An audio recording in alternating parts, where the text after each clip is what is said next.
Hola y bienvenido to the Thinking Out Loud podcast. My name is Jedrek. My name is Masha. And we are two English teachers who... I got it. who are not trainers. How about that? Okay. Yeah, you see. All right, great. We've had this conversation, I guess, twice already on the show. Yeah. First, us two discussing this, and then with Tamara. So, yeah, we are definitely teachers and not trainers. Maybe we're coaches. No? I don't feel like a coach. I mean, if you put a coach on your whatever business card, if you have a business card, you can add an extra 0 to your price tag. No? Would you like sure. that? I mean, yeah, after all, of course I would like that. All right. Yeah, but education is not about money. All right. It's about the pleasure of seeing someone progressing and making money. It's not about money. It's about making money. Yeah. It's about making others make money. The best educators are poor as church mice, as you say. Yeah, in Polish. Exactly. Yeah. Yeah, exactly. All right, fine. But we're gonna turn it around one day, and maybe teaching profession will finally be recognized by the market forces. Oh, by them, because it is recognized today, only not by the market forces. It's not, because maybe our special guest will have something to say about it. Oh today. Yeah, we have a special guest today, and we haven't had that kind of a guest for a long time. What is the? I can't make this sound. Do you have? No, I don't have that one. All right. I've got this thing. All right. Have you heard that? Yes. All right. Great. I don't know why, but okay, great. So, guys, it's nice to have you. Who's the special guest today? Our special guest today is a teacher, not a trainer, not a coach, educator, the torch carrier, the beer lover. I don't know. It's Jedrek himself. All right. And he's a special guest today because he gave a talk, plenary talk, this weekend at Innovate ELT conference. Yeah, exactly. In Barcelona. Yeah. Great. And the topic of your talk was?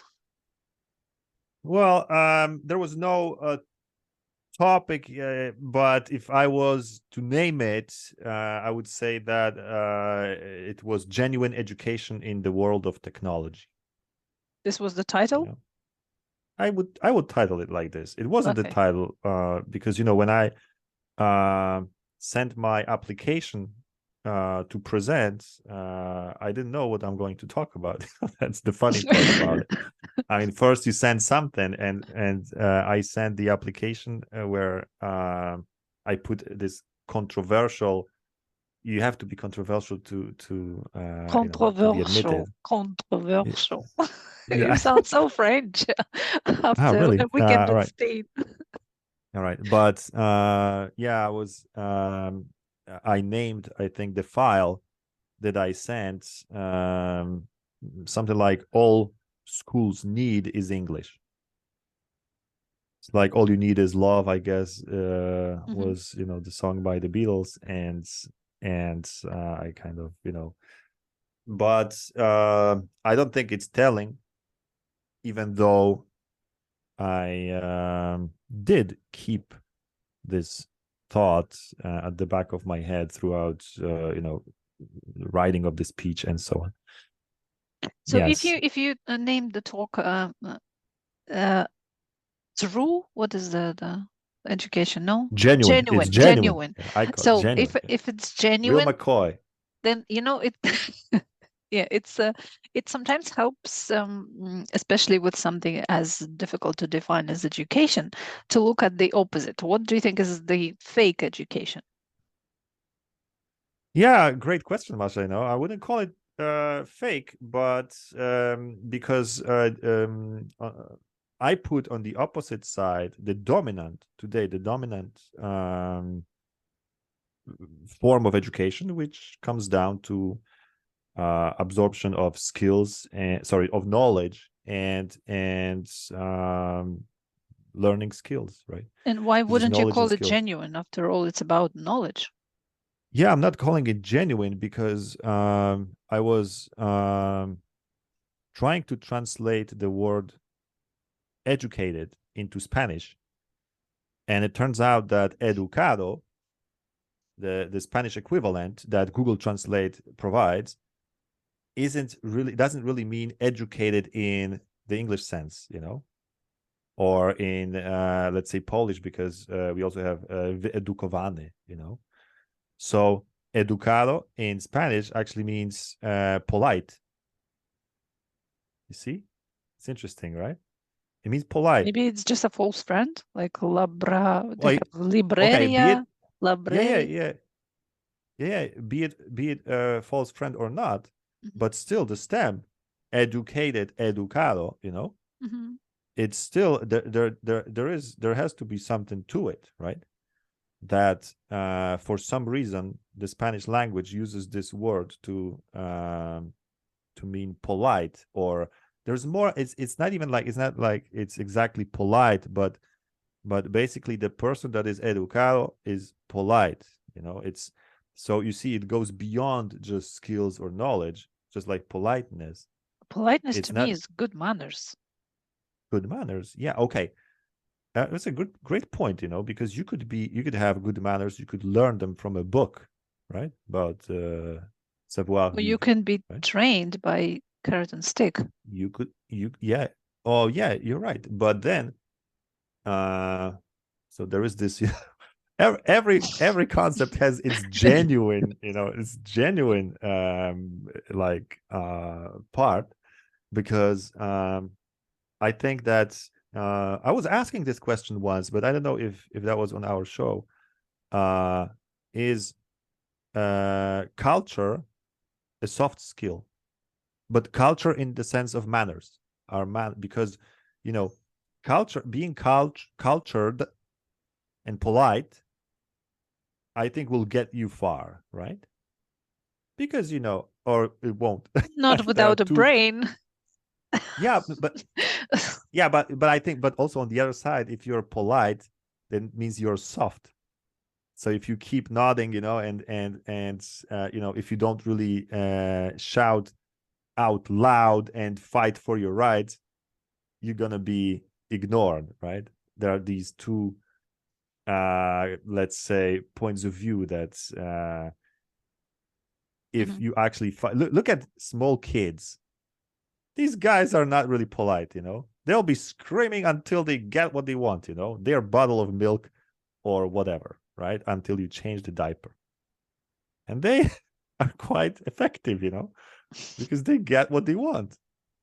And I think that later in life, of course, we live in a society and we can be doing like this, but I think those who are doing it, they are the winners, right? Those who are screaming, striking, protesting, and they get what they want. And those who are silent, like those teachers, poor teachers, they get less than maybe they should have, right? But coming back to this politeness, and I think that there is maybe a politeness that can be constructed via certain manners, right? You learn that you eat with a fork and a knife, right? And you don't, what's the word for it? You don't smack your lips or whatever.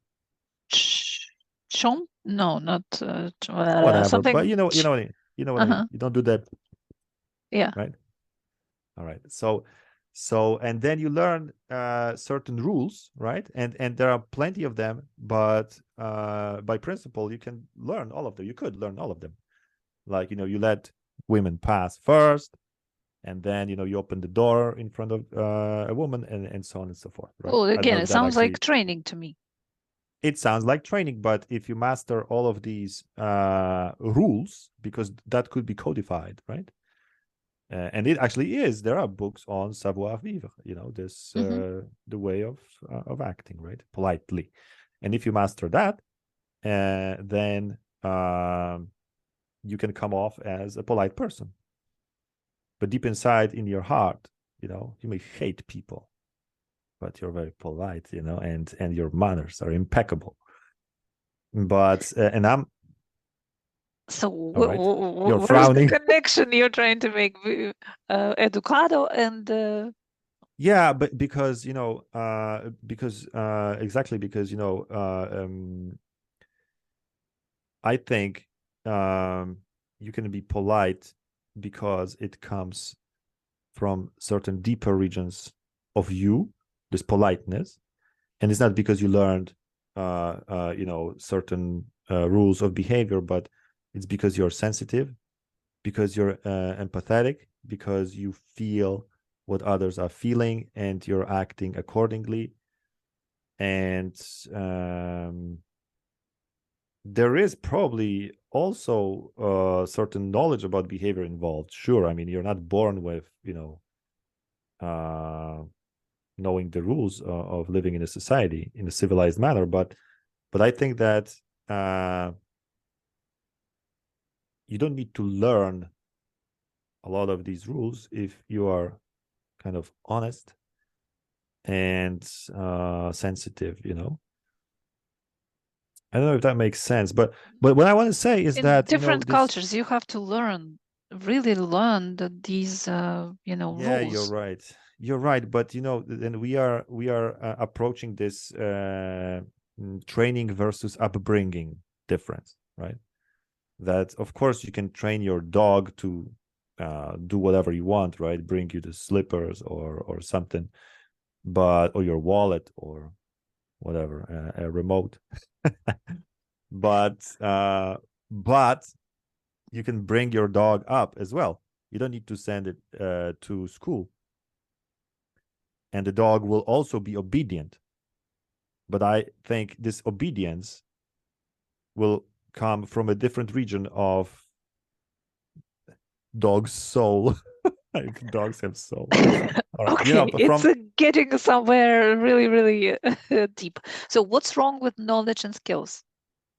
That's all you need today. there's You know, nothing you need there's hard nothing wrong skills about and it. soft skills, and you will be just well off, you know. There is nothing wrong with it, except that it is just a mechanical thing, you know, and by itself it's sort of dead and pointless, you know, until you apply some kind of a moving principle there. I mean, why am I learning this? What I'm learning?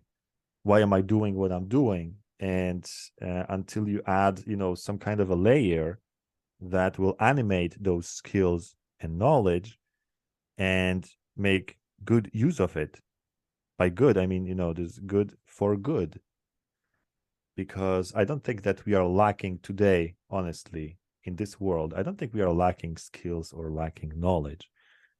Maybe technology is killing a little bit, you know, of that. But then again, it doesn't matter whether you there was a nice presentation by Duncan Ford at the conference when he said that you don't need to learn to wash by hands in order to be able to use the washing machine, right?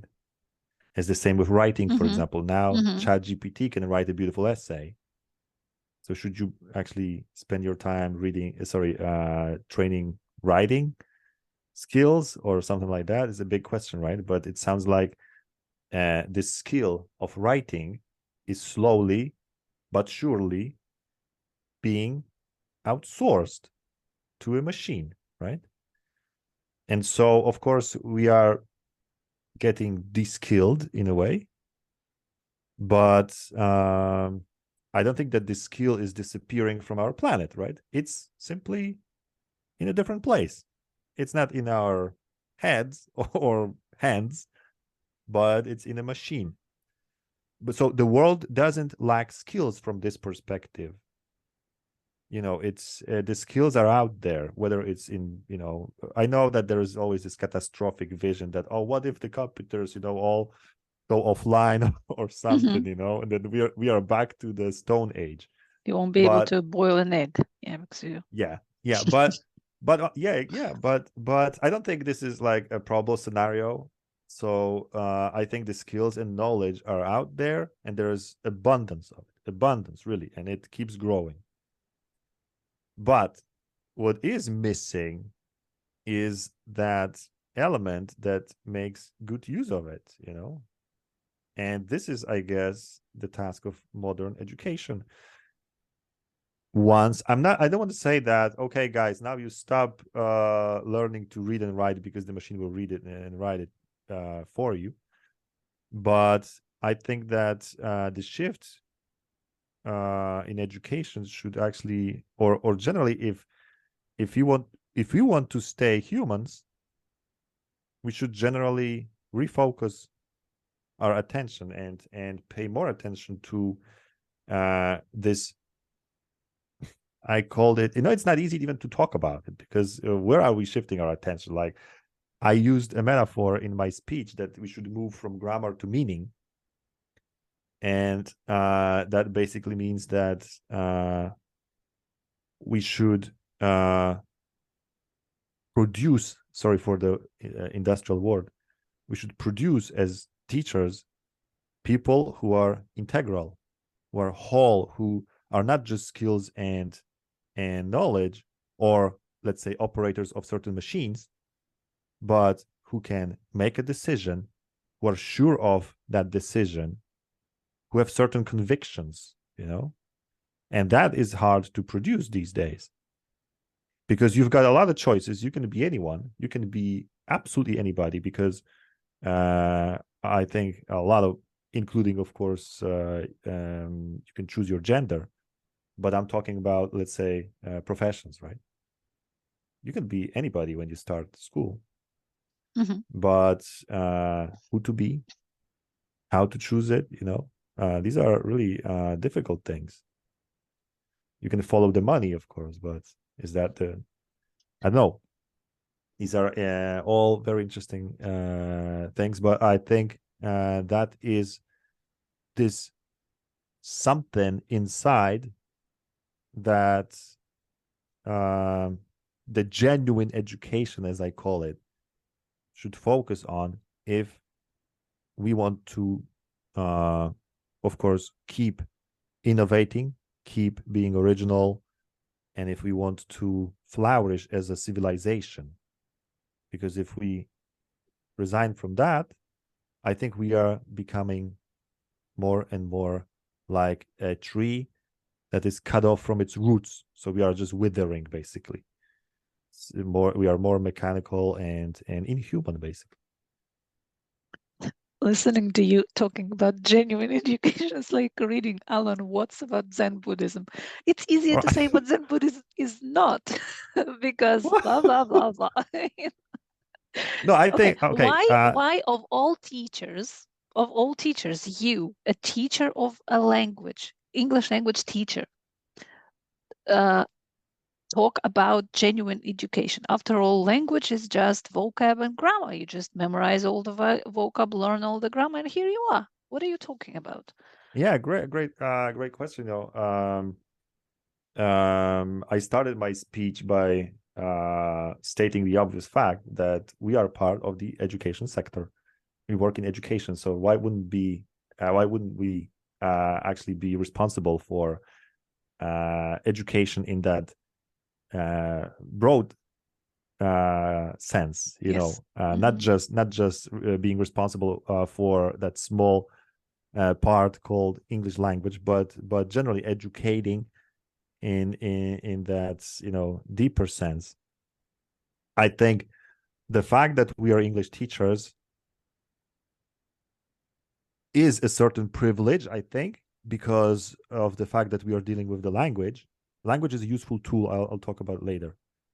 But I wouldn't like it to sound like, okay, only English teachers can save the world because, they've got this superpower and, no, I mean, it's accident. The fact that I'm an English teacher is an accident. I mean, perhaps in second life I could be a biology teacher or teacher of whatever, right? Yeah, but why do you say in your talk, you say that of all subjects, why do you think that languages I think render themselves like best for this purpose? Yeah, exactly. Why? It's because of the language itself, because of, and it's not necessarily English language, it could be any language. Yeah. But I believe that a foreign language, not sure about it, of course, because there's no literature where you could read about it, I think. But I think that foreign languages open certain areas in your mind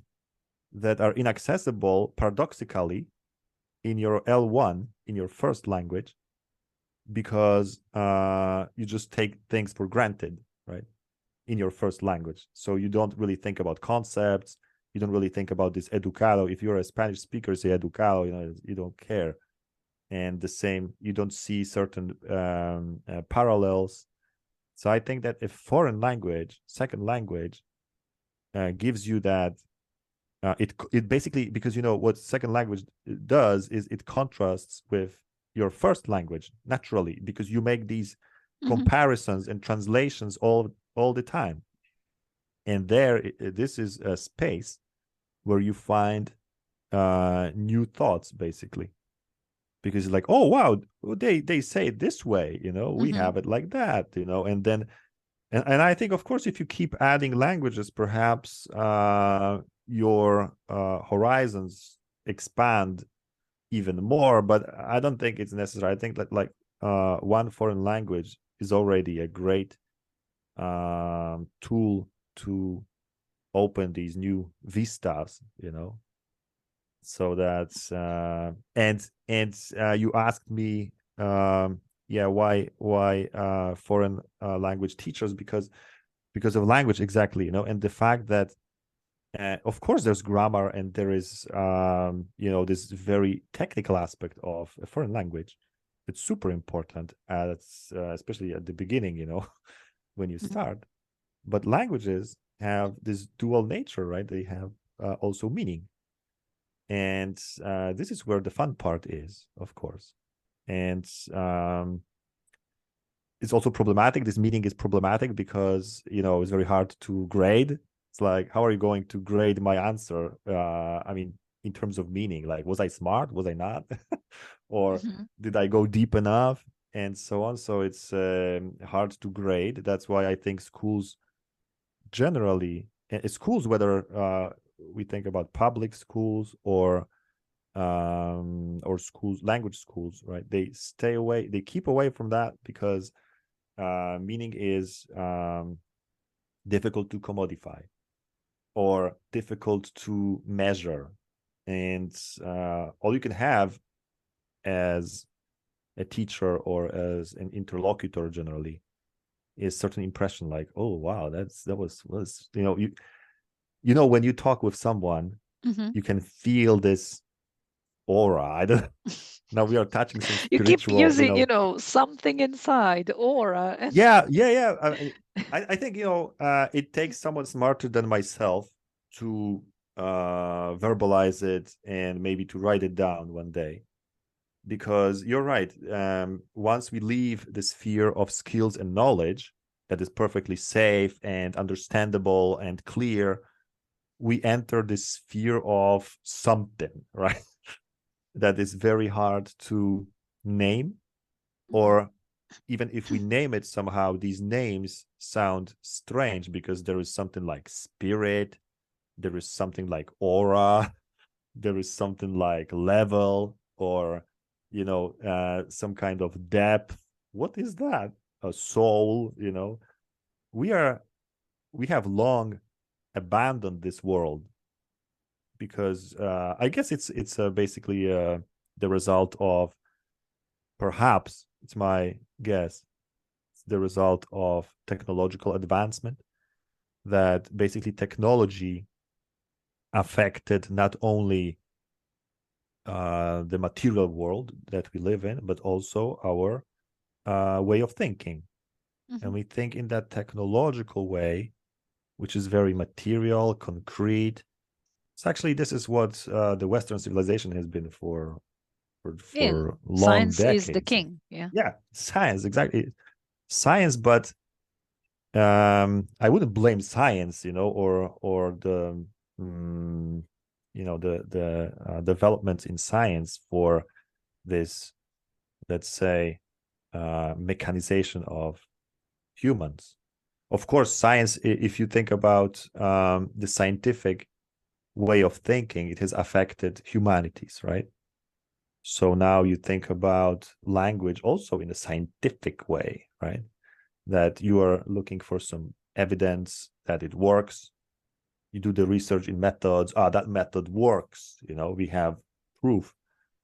Once again, I'm remembering now Duncan's Ford presentation that, yeah, he said that evidence, you could have evidence for everything. Like, you know, you could have evidence that this method, like this, you know, whatever grammar translation works. You can have evidence for that. I'm sure you can find. Yes. Yeah.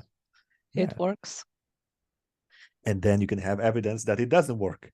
And then you can have evidence that each and every method works and doesn't work.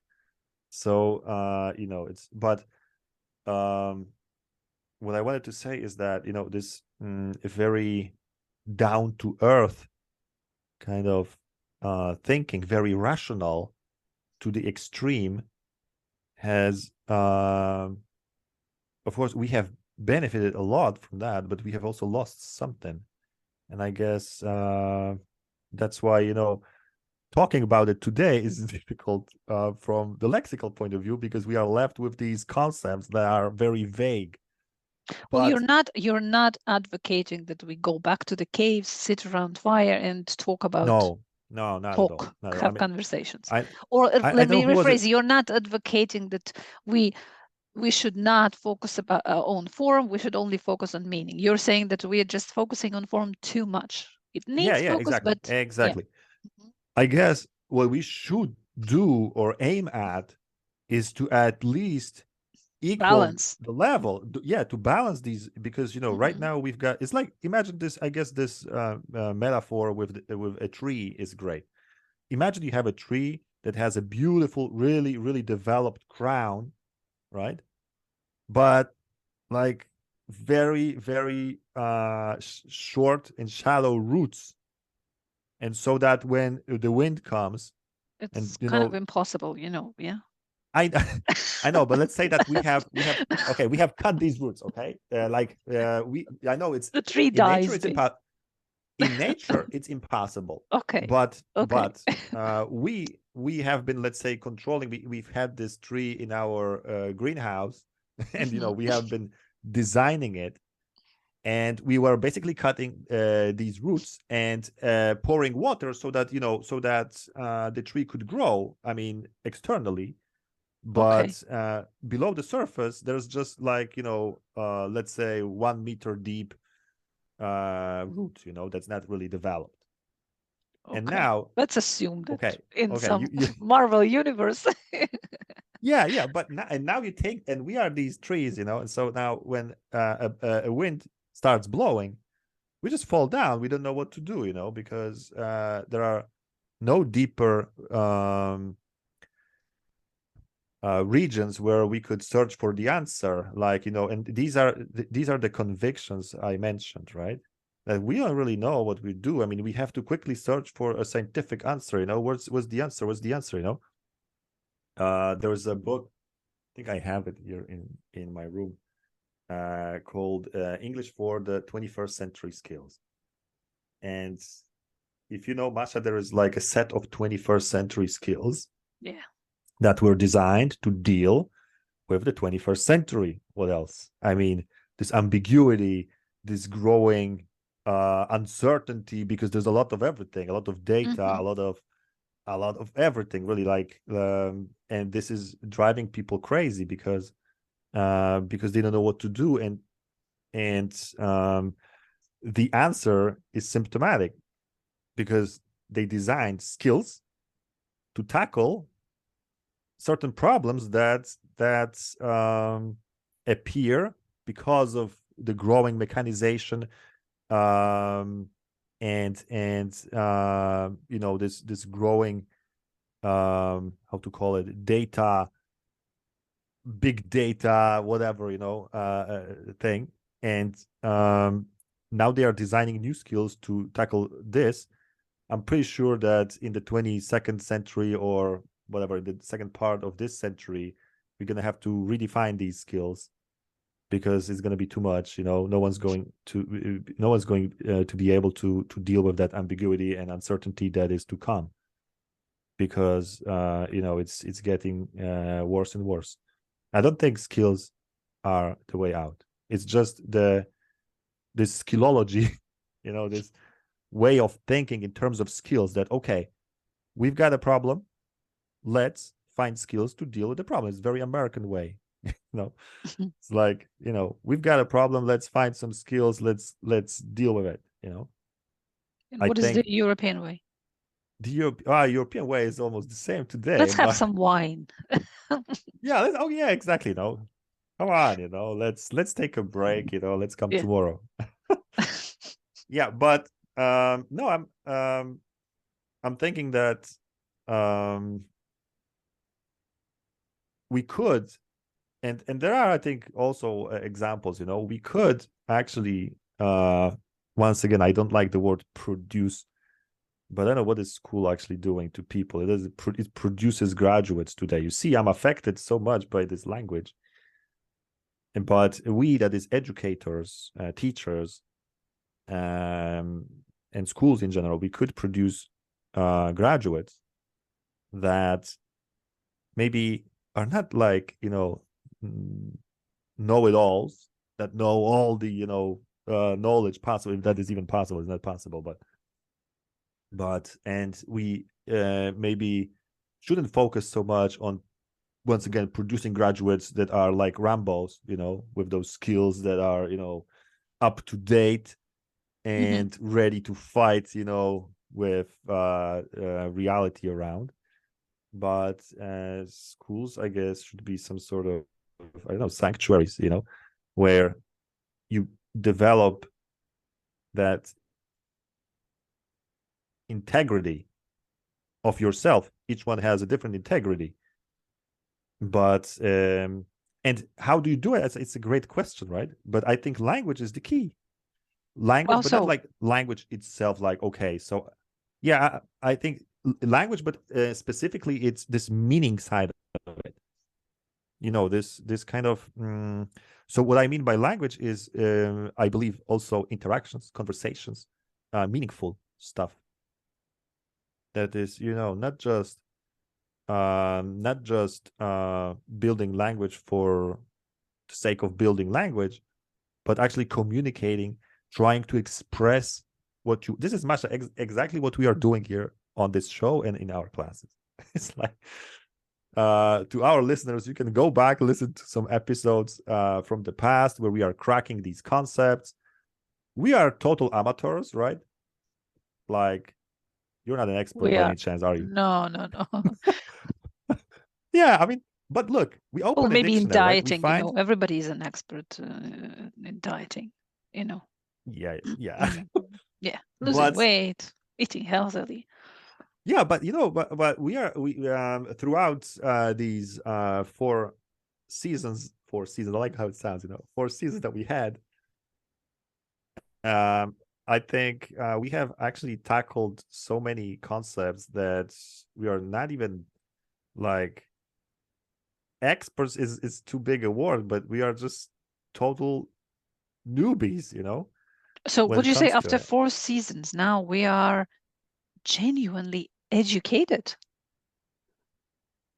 I think, I don't know where's the point. It's like with maturing, how do you know you're mature?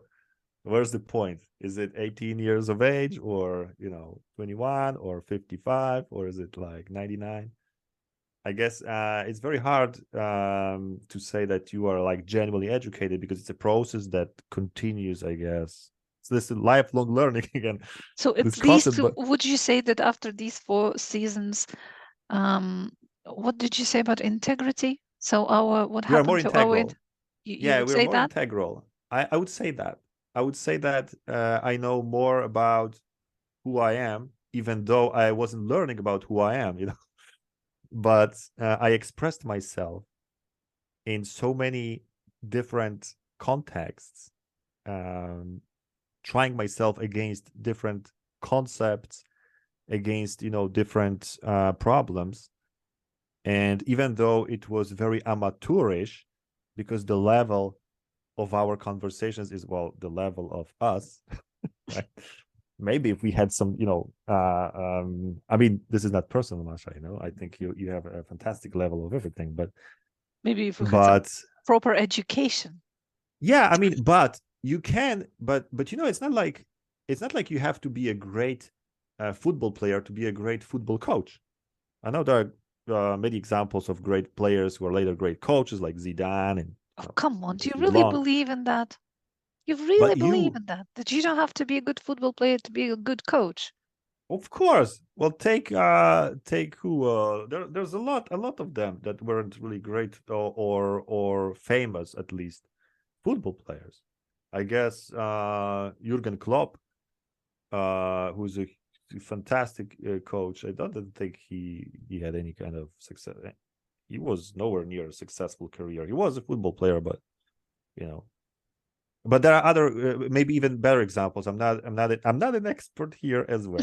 Let's ask ChatGPT.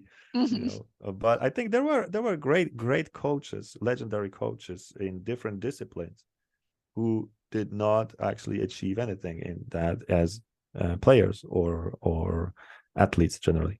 But what I wanted to say is that you can be a great teacher. You don't have to be a superstar, a super expert, because teacher is not about skills and knowledge. Of course it helps, but teachers are about this, I don't know what, this passion, this kind of thing this kind of thing. Listen to me. Very hard to talk about it.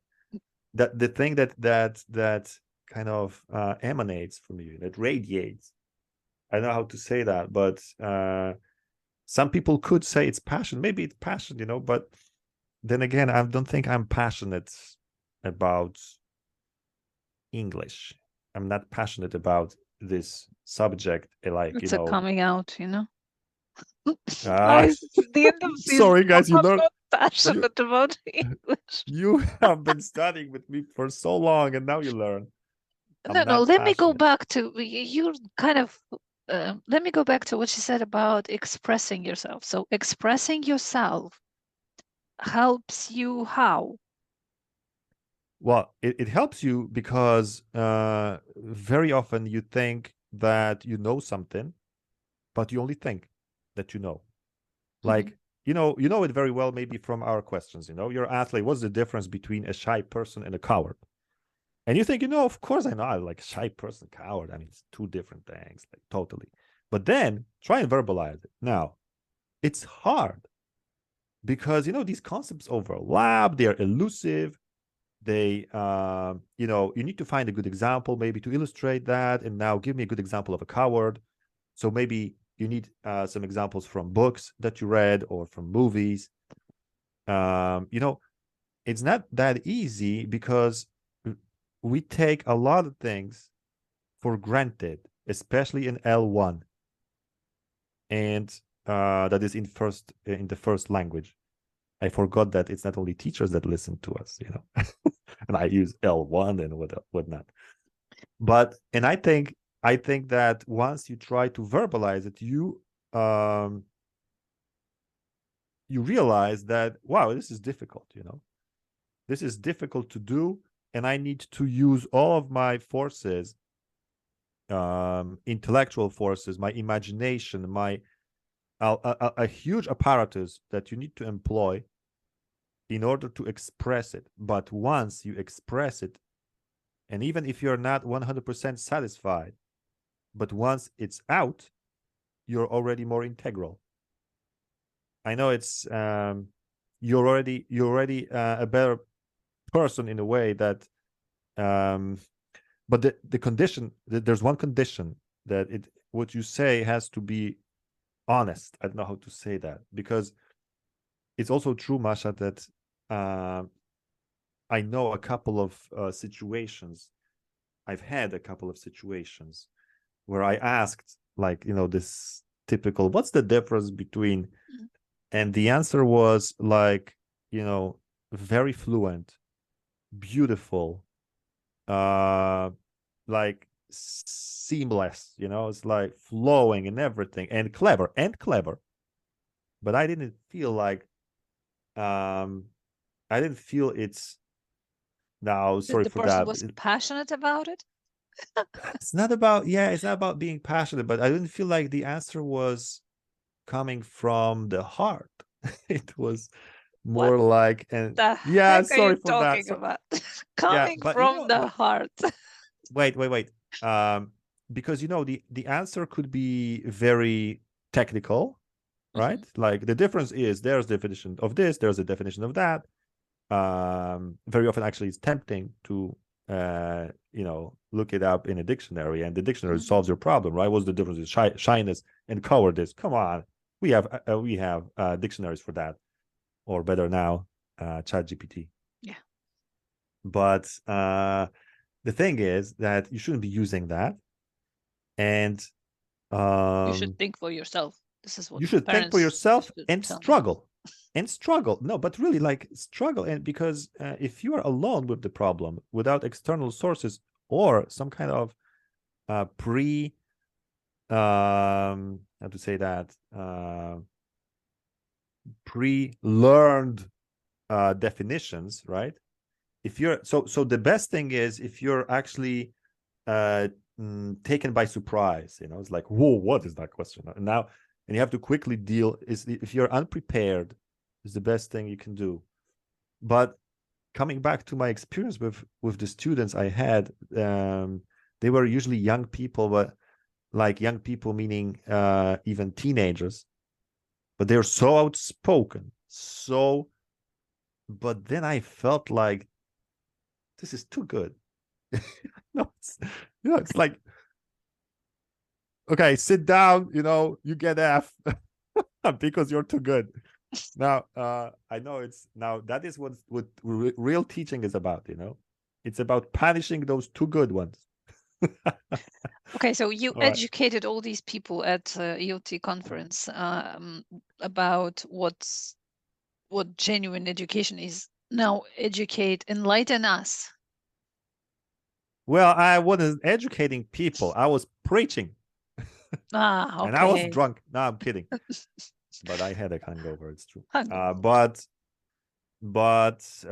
I mean, it's very hard to explain it, like I said, because this vocabulary that you want to employ when you talk about it is kind of vague. But basically, genuine education is all about, I've spent the last couple of minutes talking about it, this integrity.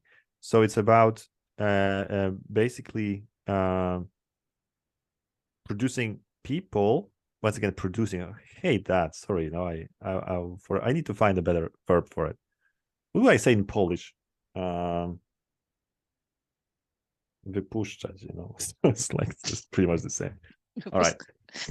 Yeah. But what I wanted to say is that this genuine education is basically knowledge plus skills plus something inside. integrity. Yeah, plus integrity. And I think, but right now, even I think it's more about this something inside than skills and knowledge that are kind of outsourced.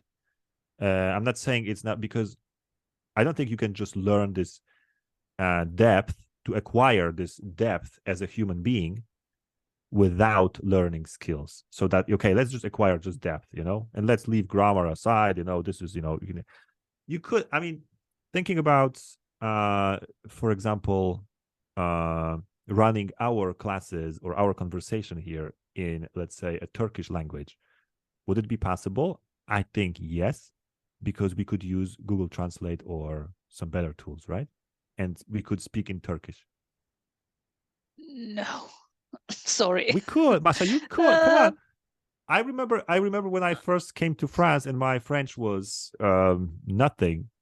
Then I was using Google Translate when I was trying to arrange for the I internet. could use Turkish to ask for directions, but no, not to have a conversation. Not to have that kind of deep conversation. No. Yeah, you would need to know the language, right? How to build it. But well, I mean, if my life depended on it, what about yes. But what about what about you answering in your first language, but the machine translates it to Turkish? So would that actually change something? But didn't you say that the whole appeal is in the fact that it's not your native language? You have to express yourself in this language. You have to understand what others are saying. But this is an interesting train of thought that maybe is worth exploring further. Like, but I generally believe that we need, of course, to learn skills and knowledge. Come on, because we can't really depend on this thing being outside. I even think that if our knowledge, but provided that this knowledge, is again somehow internalized. Oh my goodness, these are difficult things.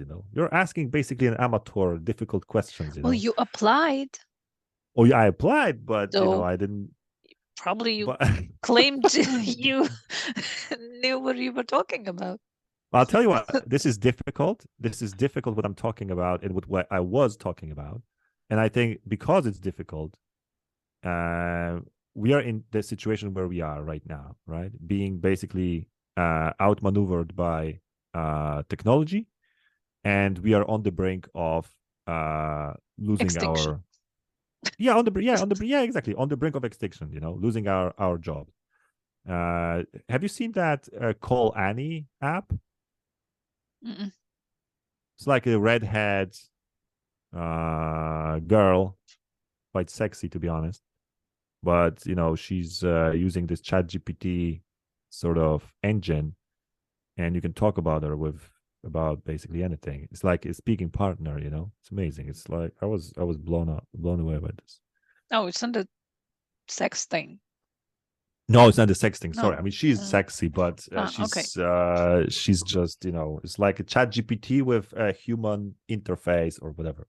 Or face, I told you, as long as it, I told you back in December, I think, as soon as this thing gets a face and voice, we're done. We're finished. We're cooked. Yeah. We're cooked, but we are not. I mean, I still believe we are not, because but we really need to get down to what genuine education is and what the world is missing now. And my thesis was that it's basically understanding and connected to it wisdom, right? And these are also difficult concepts, because it's like it's all about these differences, like knowing, understanding, and knowledge, wisdom, right?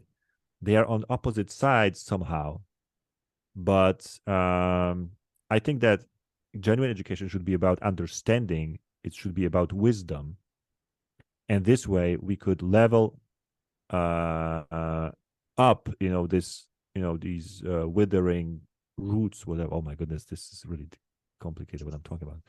But basically, we've got like advanced skills, advanced knowledge. We should now work on this poor wisdom that we have, because wisdom, again, is about these convictions. It's about this ability to adapt, to the changing, and it's about also courage, I think, and all of these qualities. But they come from wisdom, from understanding, if you understand what this world is about, then you're not afraid. If you understand what death is, you're not afraid of dying, I think. Oh, what? It's yeah, I mean, this is the ultimate level of understanding, right? Because there are people a lot of people are afraid of dying. I'm talking about old age, right? I'm not talking about, like, of course, everybody's afraid, to have a car accident or whatever, having a bomb dropping on your house. But I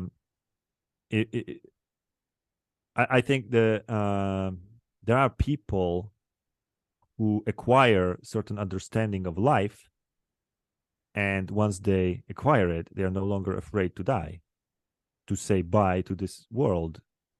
But there are people who will forever run away from death. But either, of course, it's impossible, but they will color their hair, dye their hair, pretend they are young. They will kind of, I don't know, do some stupid things when they retire, like, I don't know what, count 10,000 steps per day, or do stuff like that. Sorry, I mean, if I offended anyone. Sorry, Masha, I see that you have this bracelet counting steps. No. And I'm not that old, You were talking about old people.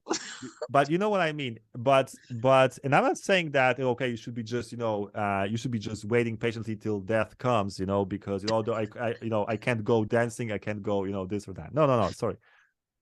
I hope you didn't get this, didn't get me wrong here. But basically, if you're not if you understand, but of course, understanding is it's a scale. I mean, you can understand less, you can understand more, and there's, I think, no limit to how much you can understand, because let's say that at the end of that scale is some kind of a Buddha, some kind of a. But there is a limit to how much you can know. There is, like, I mean, the capacity of your memory, or what? I don't know. Haven't you seen the film Crystal Skull, or what is it called? Indiana Jones. Yeah, me and movies. What, Indiana Jones? Yeah, at the end, this girl played by Cate Blanchett, she died. Her head literally exploded because she wanted to know everything. No, you see. This is where it got her, That's a lesson, that everybody should pay attention to, Don't learn too much. Yes. Yeah, try to understand. Understand. Yeah, try to understand that, that knowing too much will actually kill you. That's yeah. But because perhaps I lost my train of thought. But I wanted to say that understanding is something that probably has no limit, right? Unless, like I said, maybe Buddha grasped it all, maybe. Or Jesus, or all these gurus and sages. But I think that if you understand enough, and you've got courage, it gives you courage, because things cannot surprise you in a way. I know that if you look at markets, the markets are volatile, changing every day. Understanding this is very hard, I think, unless you work in Goldman Sachs and you've got insider information. All right, but I think it's very hard to understand, of course. That's why market is always in a state of panic. You're always afraid, you have to grab your money now, because tomorrow may be too late, Tomorrow there may be a crash. It may open with a huge gap to the downside, It's like, so basically markets are always in a state of panic, because nobody knows anything and nobody understands anything. Maybe they know a lot, but they don't understand what's going to happen. It's very hard, because so many players that have conflicting interests and so on. Unless I'm confused. Should I try and understand the market, or? No, it's very hard to do. Okay. I think it's very hard to do. That's why there is a lot of fear in the market. It's enough that Jerome Powell, the president of American Central Bank, says something like farts during the conference, or whatever, and the markets are like, oh my goodness, let's sell, let's buy. They don't know what to do because understanding is very hard in this domain, unless of course you change your perspective to like a long term and so on. But what I want to say is that life is also difficult to understand, but your personal life it's your personal life. It's not the market where you have these many players. And I think that it is by principle possible to comprehend your own life. It will be, of course, a unique comprehension. You will know it, but you can get it. You can get there. And once you get there, you get courage. You get a lot of benefits, And like I said, once you understand your life, the meaning of life, of your life, the purpose and so on, you're not afraid to say bye to everybody because you understood. I know, of course, it's I'm getting philosophical. I'm thinking that people who will have had 1,000 classes with you, they will be as close to Buddha as you can possibly get. It's funny because I consider myself to be pretty basic and rude, in a way that's I'm very brazen. How do you call that? But Sassy? at the same time, I don't know. I don't know these adjectives in English. It's like I don't know how to. I would say that I'm very like I would say primitive, but yeah, I'm a primitive guy. So I'm not really sophisticated in a way, but maybe because of that, I see certain things clearer. That and again, I do have certain convictions inside of me. Oh yes, you do. Oh, I do. Yes. and that's why I'm not afraid to voice my opinion about it. It's very difficult subject. This genuine education.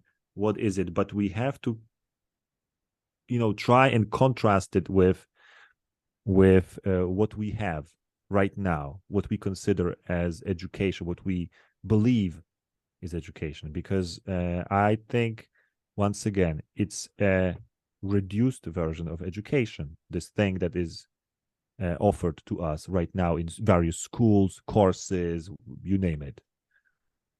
And I think that, of course, some people say that you get this deeper side, this genuine education from home, from your parents.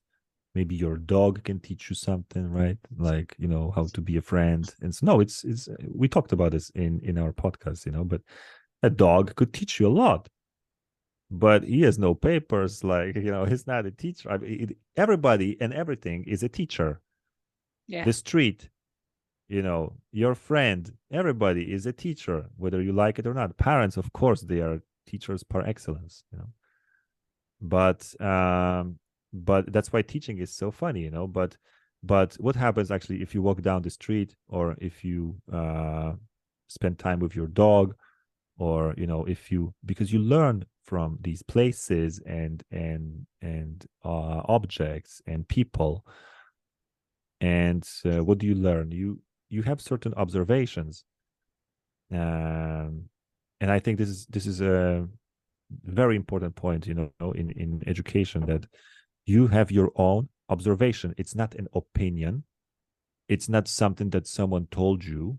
It's your observations. Like, look, this dog is a really great friend. It's like, you have these sort of insights when something bad happens to you. Like, there's like, I know all of these, close shave situations, I know you survived a plane crash, or this is extreme, but, you've had a serious disease and you recovered or something. Then you open your eyes, like, this is eye-opening, right?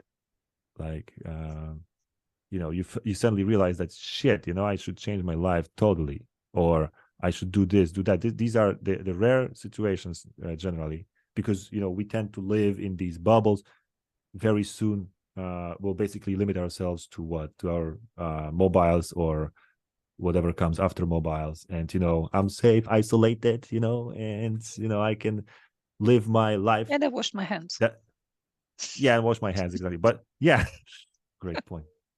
But I think but I think this is, this is what certain actors want. I mean, I mentioned that also in my speech, that these are surveillance capitalists. Great book by Shoshana Zuboff. It's actually Zuzanna. I don't know. It's funny how she changed. She's from Ukraine, I think. But we should tag her. We should tag her. We should have her on the show. Yeah, why not?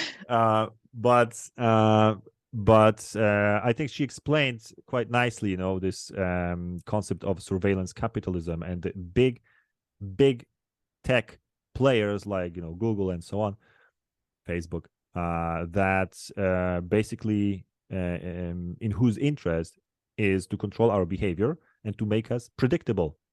So you have to be predictable, Masha, because otherwise we don't know what you're going to do, what you're going to buy. You just go, you just do what we say. I mean, or not like what we say, because it's not like, you don't feel it's. We should do what is expected of you. What is expected from you, yeah. And I think education, once again, genuine education, this integrity that we are aiming at should make you unpredictable, like a volcano. It's, I mean, you started your studies as, I know, you thought you were going to be a manager or a lawyer, but you end up being a librarian, or even worse, English teacher. Yeah, but that is what genuine education is about, because it's about also this self-discovery. And if you can listen to yourself, it's very hard to listen to yourself these days, with so many voices inside your head, in your smartphone, everywhere around you. I think, and that's why I say that school should be a sanctuary and not, a place where you develop all these 21st century skills to deal with the ambiguity and unpredictability. Yes. Come on. I mean, okay. I think this is a good place to end. If you want a sanctuary, if you want to listen to yourself, if you've had enough learning from dogs and objects around you, you should come to our show. Exactly. Or even better, come to our classes. Yes. All right. Try what a different type of English learning looks like, but it's still, I think, decent education. Because we still care about it. And if you want to support decent, genuine education, you can at least buy us a coffee. Exactly. Oh no, Masha, that's actually you get it wrong, guys. We've got this buy me a coffee kind of thing. I'm really language to my but we've got it. I think ultimately we want this show to be a much better show than what you are getting right now. Meaning that we would like to have a video as well. We'd like to have a cool wallpaper behind, some kind of lightning, and equipment plus. So we want the grammar, because we've got the meaning. We need to develop the grammar side, and grammar side, guys, needs cash.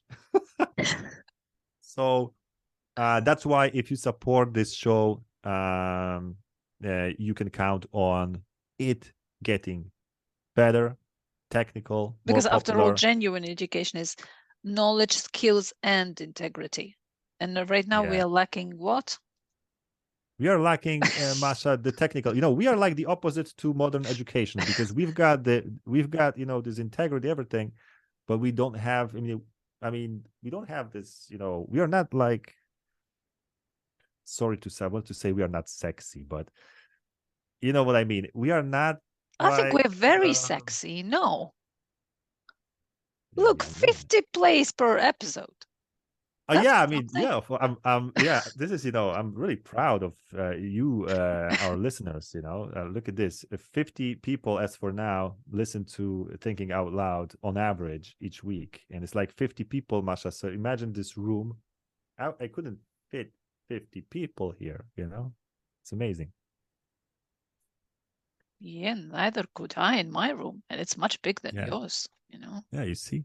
Great. So, guys, yeah, but we honestly, we want to get more professional in that, material sense. That is, we would like to appeal to more people, to change the face of education, you know. That is our mission. I don't subscribe to that. I'm not. All right. Well, she's not coming with me. No. No, but I guess that the more like it's like with language, you know, the more let's say solid your grammar is, the better are your chances at being understood, right? So it's like the more professional the show looks like, you know, we've got, you know, the lighting, the microphones, everything, you know, we look like podcasters, you know, then What I do they guess we look get like? more. Yeah, they have Okay. these, you Yeah. know, expensive They are headsets and all that. sexy. Yeah. All Okay. right, great. Fine. So, So guys, this is the once end again, of season 4. that is the end of season 4. Exactly. I just wanted to say big thank you to everybody who has been with us throughout all of the seasons. I just wanted to say that together with this episode, there's going to be a video from my speech from Barcelona released on YouTube. The link is in the description. You can listen to me preaching exactly, but maybe this is the beginning of something, you know. Let's if my message from this show and also from my presentation stirred something in you, then get in touch with us. Maybe we can do something. I don't know. I mean, I always say that, you know, you just keep doing things, you know, and things will happen to you, you know. It's like, all right. I mean, it's very hard to defend. Yeah. It's very hard to defend education, this genuine education. But what else do we have to do? All right. Great. That is it. Masha, we also have a website. It's studiomentals.com, where we actually invite people to have classes with us. Come on. We have never enough students. And you are frowning like what? You're overloaded, Masha. You can't accept not even you one person. You are overloaded. No, I'm not. Guys, one more thing. It's not yet official, but Masha, we are planning to run some summer course. Courses. I don't know if that's say summer school. Oh, summer school. Great. School, you know, full of interactions, you know, expressing yourself, and basically a school of genuine education. We should get some dogs, you know. I think we should have some dogs. Yeah, you're right. So that you can learn from anything and everything. Yeah. All right. Great. Fine, but stay tuned for the info about the summer school. I think it's going to be fun. And that's it from my side, Masha. I think it's over to you. And when is season 5 starts immediately. It's not like Yellowstone, guys. You don't have to wait and guess if it's going to be continued. It is. That's great. You know, I wish Mandalorian was like that. Yeah, or Yellowstone. I mean, people are. I mean, everybody's talking about this Yellowstone. I mean, I say hi to Marek, who was recommending this to me. I need to start watching it, I guess. Where is it? It's like HBO with some kind of stuff I'm not subscribing to. It's like Game of Thrones, but everything is happening on a ranch. So if I have seen the Game of Thrones, I don't need to watch. No, you're gonna like it. You're gonna like it. All right, great. Great. Thanks a lot. And if you want to brush up on your Texan accent, it will also do you some good. You're right. All right. So, Masha, I think you need to change your formula right now, because it's not just. Why should I? Because it's the end of the season. So this is the end of season 4. To be continued. Yeah. All right. Bye, everyone. Stay tuned for season 5.